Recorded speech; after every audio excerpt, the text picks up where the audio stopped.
Sir, India കണ്ട ഏറ്റവും വലിയ രണ്ടാമത്തെ വിമാന ദുരന്തമെന്നാണ് കഴിഞ്ഞ ദിവസം അഹമ്മദാബാദിലെ വിമാന ദുരന്തത്തെ ലോകം മുഴുവൻ വിശേഷിപ്പിക്കുന്നത്.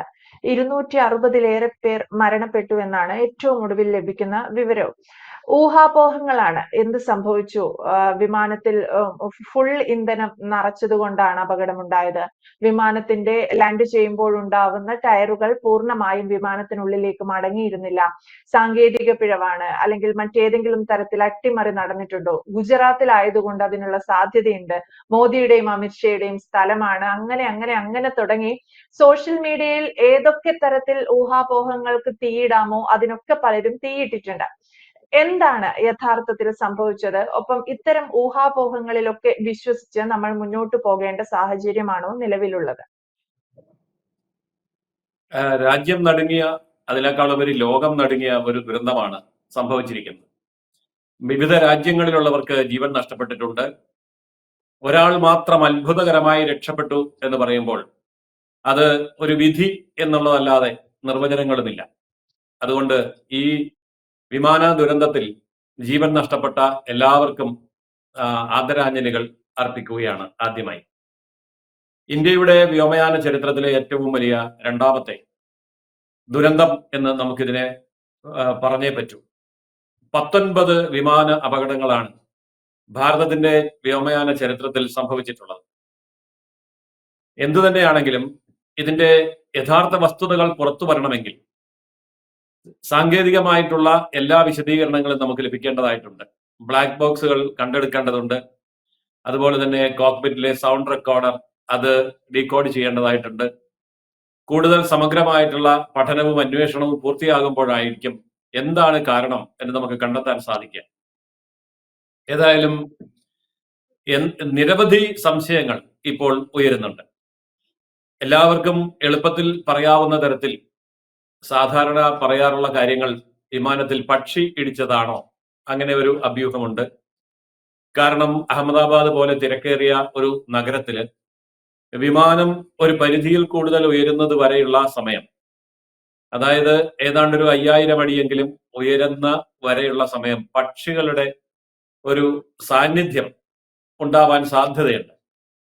വളരെ ഏകാന്തമായ സ്ഥലങ്ങളിലും പക്ഷികളുടെ ആവാസ വ്യവസ്ഥയ്ക്ക് പുറത്തുമൊക്കെയുള്ള വിമാനത്താവളങ്ങൾ സുരക്ഷിതമാണ് എങ്കിലും നഗരപ്രദേശത്തുള്ള വിമാനത്താവളങ്ങളിൽ പക്ഷികൾ കടന്നു വരാനുള്ള സാധ്യത ചേരി പ്രദേശങ്ങൾ പോലെയുള്ള സ്ഥലങ്ങളോ അല്ലെങ്കിൽ മാലിന്യ നിർമ്മാർജ്ജനം പൂർണ്ണമായി നടക്കാത്ത സ്ഥലങ്ങളോ മാലിന്യ കൂമ്പാരങ്ങളുള്ള സ്ഥലങ്ങളോ ഒക്കെ ആണെങ്കിൽ അവിടെ പക്ഷികളുടെ സാന്നിധ്യം കൂടുതലുണ്ടാവും. എന്നാൽ വിമാനത്താവളത്തിനകത്തും അതിന് സമീപ പ്രദേശത്തുമുള്ള പക്ഷികളെ നിയന്ത്രിക്കാൻ സംവിധാനങ്ങളുണ്ട്. പക്ഷെ അത് കഴിഞ്ഞാൽ അത് വിമാനത്താവള അധികൃതർക്ക് ചെയ്യാൻ കഴിയുന്ന കാര്യമല്ല. അതുകൊണ്ട് തന്നെ പക്ഷികളുടെ സാന്നിധ്യം ഉണ്ടോ ഇല്ലയോ എന്നുള്ളത് തെളിയിക്കപ്പെടേണ്ടതായ ഒരു കാര്യമാണ്. മറ്റൊന്ന് പറയുന്നത് സാങ്കേതികമായ തകരാറുകൾ എന്നുള്ളതാണ്.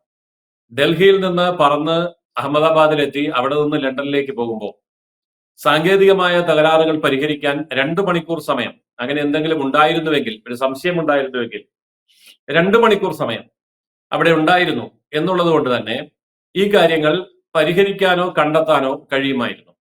ഇതാണ് മറ്റൊരു കാര്യമായി നമ്മൾക്ക് കാണാൻ കഴിയുന്നത്. മറ്റൊന്ന്, ഈ സംശയവാദികൾ പറയുന്ന ഒരു കാര്യം, എയർ ഇന്ത്യ എന്ന് പറയുമ്പോൾ ഇപ്പോൾ ടാറ്റ മാനേജ്മെന്റ് ആണ്, സ്വകാര്യ മാനേജ്മെന്റ് ആണ്. ആ സ്വകാര്യ മാനേജ്മെന്റിന്റെ ഈ വിമാനങ്ങളുടെ മെയിൻ്റനൻസ് നടത്തുന്ന കോൺട്രാക്ട് കൊടുത്തിരിക്കുന്നത് ഒരു ടർക്കിഷ് കമ്പനിക്കാണ്. ഈ ടർക്കിഷ് കമ്പനിയിലെ ജീവനക്കാരോ അല്ലെങ്കിൽ അവരുമായി ബന്ധപ്പെട്ടവരോ എന്തെങ്കിലും തരത്തിൽ ഇന്ത്യ വിരുദ്ധമായ ചിന്തയുള്ളവരാണ്, മതപരമായ അന്ധതയുള്ളവരാണ് എങ്കിൽ ആ തരത്തിലുള്ള നീക്കങ്ങളും സംശയിക്കപ്പെടേണ്ടതുണ്ട് എന്ന് പറഞ്ഞു കേൾക്കുന്നുണ്ട്. ഇതൊക്കെ കേവലം ഊഹാപോഹങ്ങൾ മാത്രമാണ്. സോഷ്യൽ മീഡിയയുടെ ഈ കാലത്ത് ആർക്കും എന്തും പറയാമല്ലോ. അങ്ങനെയുള്ള ചില കാര്യങ്ങളാണ്. വിമാനത്തിന്റെ ഉള്ളിൽ സഞ്ചരിച്ചിരുന്ന ഒരു വ്യക്തിയുടേതെന്ന പേരിൽ സോഷ്യൽ മീഡിയയിൽ വരുന്ന കാര്യങ്ങൾ, അവിടെ പല കാര്യങ്ങളുടെയും കുറവുണ്ടായിരുന്നു, പല കാര്യങ്ങളും സുഖകരമായിരുന്നില്ല യാത്ര എന്നുള്ളത്. ഇതും ഒരു നിഗമനം മാത്രമാണ്. അപ്പോൾ നിഗമനങ്ങളുടെ അടിസ്ഥാനത്തിലാണ് ഇത്തരം കാര്യങ്ങളിൽ കൂടുതൽ വാർത്തകൾ പ്രചരിക്കുന്നത്. ഇതിൽ ആരും ആരും തന്നെ ചർച്ച ചെയ്യാത്ത ഒരു വിഷയം എനിക്ക് തോന്നിയത്, നമ്മളിപ്പോൾ ഒരു 40 വർഷം പുറകോട്ട് ചിന്തിക്കുകയാണെങ്കിൽ നമ്മുടെ നാട്ടില് കാറുകൾ കേടായി വഴിയിൽ കിടക്കുന്നത് എപ്പോഴും കാണാമായിരുന്നു, പല കാരണങ്ങൾ കൊണ്ടും. എന്നാൽ ഇപ്പോൾ കാറുകൾ കേടായി വഴിയിൽ കിടക്കുന്നില്ല, അധികമാരും കാണുന്നില്ല. വാഹന അപകടത്തെ തുടർന്ന് വഴിയിൽ കിടക്കുന്ന വാഹനങ്ങളെ കാണാം, പക്ഷെ കേടുപിടിച്ച് വഴിയിൽ കിടക്കുന്നത് കാണുന്നില്ല. അതിന്റെ കാരണം, ഒരു 40 വർഷങ്ങൾക്ക് മുമ്പ് നമ്മുടെ രാജ്യത്ത് 2 കാറുകളെ ഉണ്ടായിരുന്നുള്ളൂ, അംബാസഡറും ഫിയറ്റും. 2 കമ്പനികളെ ഉണ്ടായിരുന്നുള്ളൂ. ഏതാണ്ട് അതേ അവസ്ഥയാണ് ഇന്ന് വിമാന മേഖലയിലുള്ളത്. രാജ്യാന്തര വിമാനങ്ങൾ, യാത്രാ വിമാനങ്ങൾ ആയിട്ട് ഉപയോഗിക്കുന്ന വിമാനങ്ങൾ വൻതോതിൽ നിർമ്മിക്കുന്ന കമ്പനികളുടെ എണ്ണം തീരെ കുറവാണ്. ഇപ്പം എയർബസും ബോയിങ്ങും നമ്മൾ അറിയപ്പെടുന്ന 2 കമ്പനികളാണ്. എന്നാൽ കാർ കമ്പനികളെ നോക്കൂ, എണ്ണിയാൽ തീരാത്തത്ര കാർ കമ്പനികളും മോഡലുകളും നമുക്ക് കാണാൻ പറ്റും. അതുകൊണ്ട് തന്നെ അവർക്കിടയിൽ ഗുണപരമായ ഒരു വലിയ മത്സരം നടക്കുന്നത് കൊണ്ട്, നല്ല ടെക്നിക്കൽ പെർഫെക്ഷൻ ഉള്ള കാറുകൾ ഇറങ്ങുന്നത് കൊണ്ട് കാറുകൾ കേടുപിടിച്ച് വഴിയിൽ കിടക്കുന്നില്ല എന്ന് നമുക്കിപ്പോൾ കാണാൻ പറ്റും. പക്ഷെ വിമാന മേഖലയിൽ അങ്ങനെയല്ല. ഈ 2 കമ്പനികളുടെ കുത്തകയാണ്. എന്തുകൊണ്ട് കുത്തക വന്നു എന്ന് ചോദിച്ചാൽ, വിമാന നിർമ്മാണ കമ്പനികൾ സ്ഥാപിക്കുക, നടത്തിക്കൊണ്ടു പോവുക എന്നുള്ളത് അത്ര എളുപ്പമല്ല.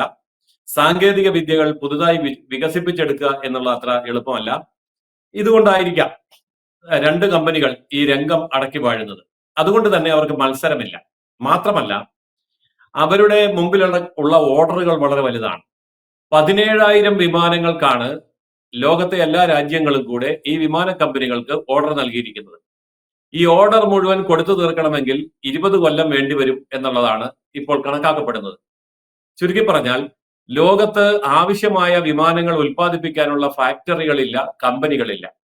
അപ്പോൾ അവർ കൊടുക്കുന്നതായ സർവീസിലും അവരുടെ ഓപ്പറേഷനിലും വളരെയേറെ ഡിലേ വരാൻ സാധ്യതയുണ്ട്.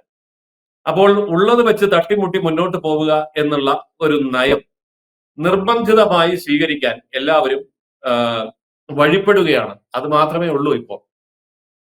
എന്നാൽ യുദ്ധവിമാനങ്ങളുടെ കാര്യം നോക്കൂ. ഇന്ത്യ എത്രയോ യുദ്ധവിമാനങ്ങൾ ഉണ്ടാക്കുന്നുണ്ട്.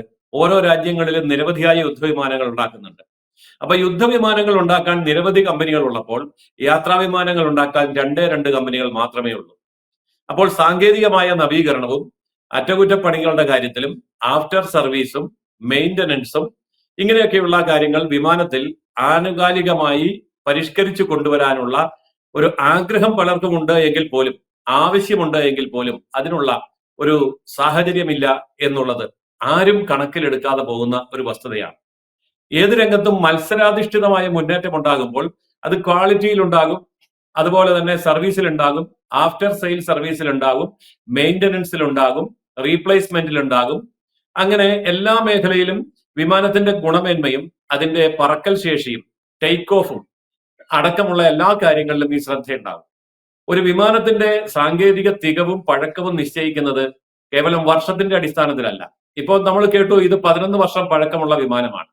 11 വർഷം പഴക്കമുള്ള വിമാനം എന്ന് പറയുമ്പോൾ വ്യോമയാന മേഖലയിലെ വിദഗ്ധന്മാർ പറയുന്നത് അത് ചെറുപ്പമാണ് എന്നാണ്. അതായത് ഒരു 15 വർഷമെങ്കിലും വിമാനം പറക്കും. അപ്പോൾ 15 വർഷത്തോട് അടുത്തുവെങ്കിൽ നമുക്ക് പറയാം അതിന്റെ ആയുസ് തീരാറായി. ഇതങ്ങനെയല്ല. 11 വർഷം എന്ന് പറയുമ്പോൾ ആദ്യത്തെ 2 വർഷം പ്രധാനപ്പെട്ട പറക്കലുകൾ, ഇന്റർനാഷണൽ ആയിട്ടുള്ള പറക്കലുകളൊന്നും ഉണ്ടാവില്ല. ചെറിയ റൂട്ടിലായിരിക്കും പോവുക. മാത്രമല്ല, ഈ വിമാനം പറപ്പിച്ചിരുന്ന വൈമാനികർ 11,000 മണിക്കൂർ, 8,500 മണിക്കൂർ ഒക്കെ വിമാനം പറപ്പിച്ചിരുന്ന ലോകത്തെ തന്നെ വളരെ സീനിയേഴ്സ് ആയിട്ടുള്ള പൈലറ്റുമാരാണ് അത് പറപ്പിച്ചിരുന്നത്. അതുകൊണ്ട് അവിടെയും ഒരു പോരായ്മയുണ്ട് എന്ന് നമുക്ക് കണ്ടെത്താൻ കഴിയില്ല. പിന്നെ സാങ്കേതികമായിട്ടുള്ള തകരാറുകൾ ഉണ്ടായിരുന്നുവെങ്കിൽ അത്തരം ഒരു വിമാനം ഒരിക്കലും ഇന്റർനാഷണൽ, അതുപോലെ നിർത്താതെ ഇവിടം മുതൽ ലണ്ടൻ വരെ പറക്കുന്ന വലിയ ദൗത്യങ്ങൾക്ക് വേണ്ടി നിയോഗിക്കുകയുമില്ല. അതുകൊണ്ട് എവിടെയെങ്കിലും മനഃപൂർവ്വമായിട്ടുള്ള, അവധാനപൂർണമായിട്ടുള്ള എന്തെങ്കിലും ഒരു പാളിച്ച കൊണ്ടാണ് ഈ അപകടം ഉണ്ടായതെന്ന് പറയാൻ പറ്റില്ല. എന്നാൽ കാലാവസ്ഥ പ്രതികൂലമല്ല, അങ്ങനെയുള്ള കാര്യങ്ങൾ നമുക്കിവിടെ പറയാൻ പറ്റില്ല. ഏതെങ്കിലും തരത്തിലുള്ള ഒരു ആക്രമണം വിമാനത്തിന് നേരെ ഉണ്ടായതായിട്ട് ആരും രേഖപ്പെടുത്തിയിട്ടില്ല. ഒരു തീവ്രവാദ സംഘടനകളും അങ്ങനെ അവകാശപ്പെട്ടിട്ടുമില്ല. അപ്പോൾ അതും ഉണ്ടായിട്ടില്ല. എന്തുകൊണ്ട്? അപ്പോൾ വിമാന അപകടങ്ങളിൽ പലപ്പോഴും മോശം കാലാവസ്ഥ, അല്ലെങ്കിൽ കൃത്യമായിട്ടുള്ള ആക്രമണം, അതല്ലെങ്കിൽ പക്ഷികൾ ഇടിച്ചിട്ടുണ്ടായ അപകടം, അതുമല്ലെങ്കിൽ അതിഗുരുതരമായ സാങ്കേതിക തകരാറുകൾ എന്നിവയാണ് സംശയിക്കപ്പെടുന്നത്. ഇവിടെ ഇപ്പോൾ ബാക്കി കാര്യങ്ങളെല്ലാം ഒഴിച്ചു നിർത്തിയാൽ സാങ്കേതിക തകരാറ് എന്നൊരു ഭാഗത്താണ് നമുക്ക് സംശയിക്കാൻ കഴിയുന്നത്. എന്നാൽ എന്ത് സാങ്കേതിക തകരാറ് എന്നുള്ളത് കണ്ടുപിടിക്കാൻ ഇപ്പോൾ പ്രാഥമികമായ അന്വേഷണത്തിൽ കഴിഞ്ഞിട്ടുമില്ല. അതുകൊണ്ട് വിശദമായ അന്വേഷണം ആവശ്യമാണ്. പക്ഷേ ഇതൊക്കെ കാത്തു നിൽക്കാൻ നമ്മുടെ ലോകം തയ്യാറല്ലാത്തത് കൊണ്ട് സോഷ്യൽ മീഡിയയുടെ മേഖലയിൽ എല്ലാവരും അവരവരുടേതായ തിയറികൾ അവതരിപ്പിച്ചുകൊണ്ട് അവകാശവാദങ്ങൾ ഉന്നയിച്ചുകൊണ്ട് ഇതിനെ ഒരു നല്ല അവസരം എന്നുള്ള നിലയിൽ മുതലെടുക്കുന്ന ഒരു രീതിയാണ് കണ്ടുവരുന്നത്. തികച്ചും തെറ്റായ ഒരു പ്രവണതയാണിത്. അങ്ങനെ നമ്മൾ സംസാരിക്കുകയാണെങ്കിൽ ഇതിന്റെ മറുവശവും കൂടി നമ്മൾ കാണാതെ പോകരുത്. അതായത് ഈ വിമാനാപകടത്തിൽ സന്തോഷം രേഖപ്പെടുത്തിക്കൊണ്ടും ആഹ്ലാദം പ്രകടിപ്പിച്ചുകൊണ്ടുമുള്ള വൻതോതിലുള്ള കമന്റുകൾ ഈ വാർത്തകൾക്ക് താഴെ വരുന്നുണ്ട്. നമ്മുടെ ചാനലിൽ വരുന്നു എന്നല്ല ഞാൻ പറഞ്ഞത്. ഇത്തരം വാർത്തകൾ പ്രക്ഷേപണം ചെയ്യുന്ന ചാനലുകളിലെ വാർത്തകൾക്ക് താഴെ കമന്റ് ബോക്സിൽ വരുന്ന കമന്റുകൾ നമ്മുടെ രാജ്യത്തിന്റെ ഒരു പ്രത്യേകതയാണ്.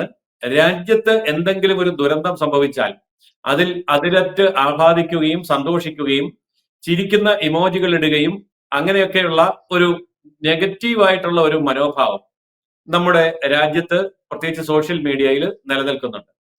അപ്പോൾ അത്തരം കാര്യങ്ങൾ വിമാനാപകടവുമായി നേരിട്ട് ബന്ധപ്പെട്ടതല്ല എങ്കിൽ പോലും വിമാനാപകടം പോലെയുള്ള അതിദാരുണമായ അതീവ ഗൗരവമായ ഗുരുതരമായ ഒരു സംഭവം ഉണ്ടാകുമ്പോൾ പോലും രാജ്യവിരുദ്ധമായിട്ടുള്ള നിലപാടുകൾ പരസ്യമായി പ്രഖ്യാപിക്കുന്ന ആൾക്കാരുള്ള ഒരു രാജ്യമാണ്.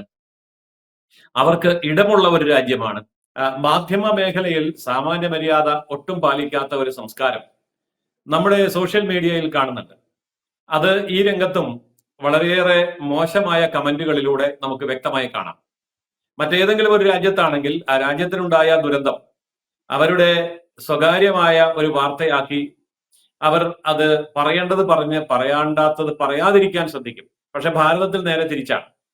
ഇവിടെ പറയേണ്ടാത്തത് കൂടുതൽ പറയുക എന്നൊരു സംസ്കാരം നമുക്കുള്ളത് കൊണ്ട് ഈ വാർത്തയിൽ സന്തോഷം പ്രകടിപ്പിക്കാനും അതിന് ചിരിക്കുന്ന ഇമോജികൾ ഇടാനും ആഹ്ലാദിക്കാനും ഒക്കെ തയ്യാറായിട്ടുള്ള ധാരാളം പേര് ഇത്തരം വാർത്തകൾ പ്രക്ഷേപണം ചെയ്യുന്ന ചാനലുകളുടെ കമന്റ് ബോക്സിൽ അവരുടെ വികൃതമായ മാനസികാവസ്ഥ പ്രകടിപ്പിക്കുന്നുണ്ട്. നമ്മുടെ രാജ്യത്ത് അതിനെല്ലാം സ്വാതന്ത്ര്യമുണ്ട് എന്നാണ് പറയുന്നത്.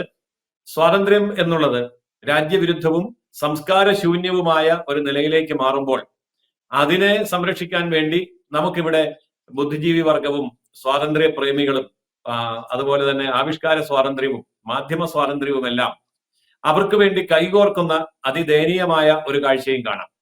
അതുകൊണ്ട് ഈ ദുരന്തം എന്നുള്ളത് യഥാർത്ഥത്തിൽ ഒരു വിമാന ദുരന്തത്തെക്കാൾ ഉപരി മാനവികതയ്ക്കെതിരായും മനുഷ്യത്വത്തിനെതിരായും രാജ്യത്തിനെതിരായും നമ്മുടെ യഥാർത്ഥത്തിലുള്ള സംസ്കാരത്തിനെതിരായുമുള്ള ഒരു നീക്കത്തിന്റെ ദുരന്തമായി കൂടി നമ്മൾ തിരിച്ചറിയേണ്ടതുണ്ട്.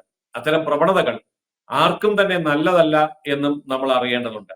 ഏതായാലും ഈ ദുരന്തത്തെ അതിന്റെ സാങ്കേതികമായിട്ടുള്ള എല്ലാ കാര്യങ്ങളിലും അന്വേഷണം നടത്തി യഥാർത്ഥ കാരണം കണ്ടുപിടിക്കുമ്പോൾ ഈ കാരണങ്ങൾ ഇനി ആവർത്തിക്കാതെ സുഗമമായിട്ടുള്ള ഒരു വ്യോമയാന ഭാവി നമുക്ക് ആഗ്രഹിക്കാം.